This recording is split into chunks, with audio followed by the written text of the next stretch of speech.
I think one of the most stressful things just as a pastor in day-to-day life is how many times you kind of change channels. That you can go from correcting something in a bulletin to a crisis call of great depth to a party to show up to or a lunch that's a happy occasion. And changing channels and still showing up in genuine ways can be a challenge.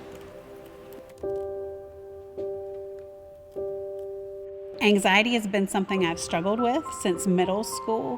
When the crisis rolls one after another or it's just extended, I start to get really depleted and crash. And in my first decade of ministry, it seemed taboo to talk about stress, and it's often rewarded to be kind of Superman or Superwoman, to take on that hero mentality.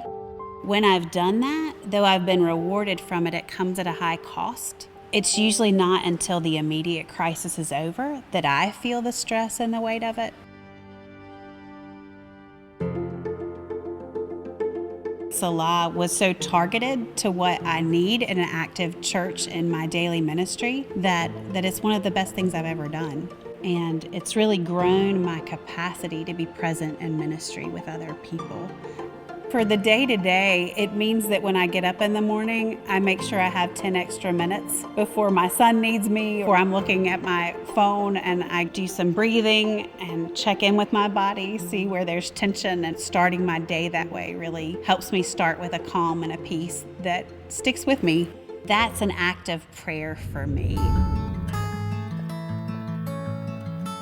Part of what Stress Proofing and Selah reminded me of is that Jesus had a very embodied experience. Jesus became flesh, and that means I shouldn't ignore my own. If Jesus was hungry, if Jesus cared to feed those who came to hear the word of life he offered, then I have to make sure I take the time to stop and eat, even if it's a busy day and I'm pulled in a lot of different directions.